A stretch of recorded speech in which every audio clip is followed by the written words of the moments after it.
Well, hey guys, and welcome back to the Tarbus.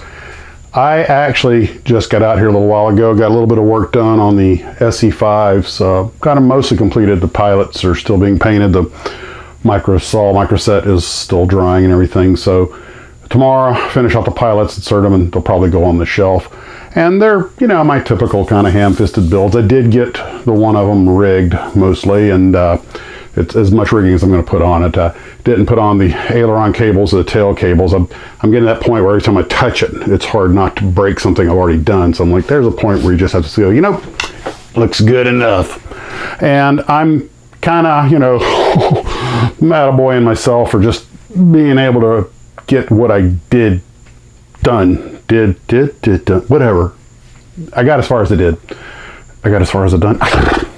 So, the lesson here is that you really want to set yourself goals and stages.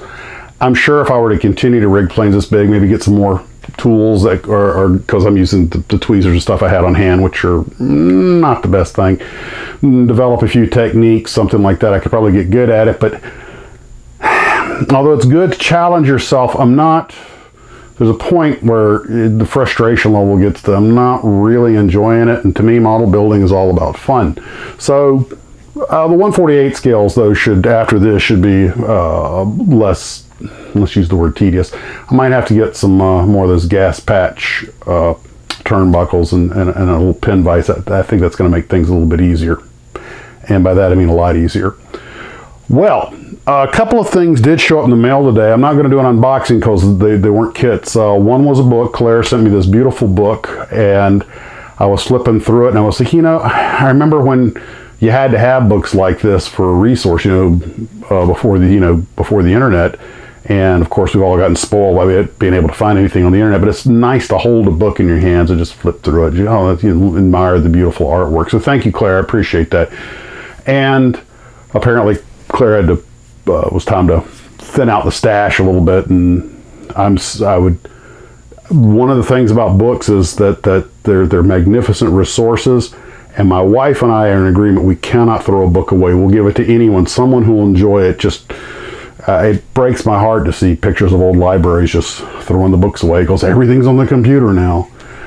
I guess I'm just an old fud. Now, also, Mr. Clyburn sent me some stands. In fact, I'll read the letter. He had told me he was going to. He's the one who makes those beautiful Civil War dioramas that we've been enjoying. And he says, hello, Max. Here are the aircraft stands I said I was going to send you. I make these for my planes because I usually like to show them in flight. Puts a banked appearance to them. Usually use them with 148 stuff, but they will work for other scales as well. Also, you have room to put a label on the base as well. Just drill a small hole in the bottom, couple drops of CA glue, and you're good to go. Also, one of my too many hobbies is flint napping. And a couple of, please and fine to close, a couple of points that I've napped, one for you and one for your wife. I'll let you all decide which is which. Really like the channel. Keep on modeling. Thanks, JP. P.S. Thanks for the compliments on the Bazooka team and Confederate Columbia dioramas on the live stream. Well, they were the beautiful work. And having been in the infantry myself, when I see someone to take that kind of detail and get it in there for the lowly grunts, you know, makes me smile. Well, wife took the lighter colored arrowhead, or I guess it's our spearhead. I used the other one, and I already know where it's going. For me, it's an arrowhead. Even if it's not an arrowhead, it's an arrowhead now because it's going under the arrow. That's going to be part of it. So that's just perfect. That's on my to-do list. So, guys, that's where that's at. Tomorrow, again, just a reminder, the live stream is at noon. And I know a lot of you guys are not going to be able to watch the live stream live because you're all over the world. Some of you guys, it's 4 in the morning. And that kind of bummed me out. But I mean, I get it. But I have family obligations, so that's why I shifted this one time. But that got me to thinking, and I ran it by high command, that being my lovely wife. And she agreed that providing nothing happens that'll prevent it, I'm going to do 2 live streams tomorrow. The regular one at noon, which will be the regular probably 2-hour live stream that I've been spending all day getting slides ready for. We got all kinds of fun stuff. I also heard from Tom Daniel TD. I had some questions for him about the early 60s and the cars and the designs. And we're going to be talking about car designs and modeling cars, as well as there's going to be some kaiju stuff, some airplane stuff, some rockets. So we got all kinds of stuff. I'll be showing you guys some pictures of the modeling airliner prop liners. I got some more pictures of the Connie for you. And just all kinds of stuff. Well, you know what? I'm just going to go over it tomorrow. And then hopefully sometime, I'm going to guess 9, 10 o'clock East Coast time-ish, might, if provided, like I say, good Lord willing and the creek don't rise, as they say in these here parts, it might be time for the cocktail hour, after hours, after show. I'll have to come up with some kind of cool name for the second live stream, you know, Max's Models live stream 26. Somebody give me a great idea for it, you know, because I'm thinking maybe a nice Manhattan as we chat, or perhaps two. And that's where we're at with all that. I have got now the evening live stream, probably more just a bull session, although I'll have the slides still up from the previous one if there's something you want to see again. But again, whatever you guys want to talk about.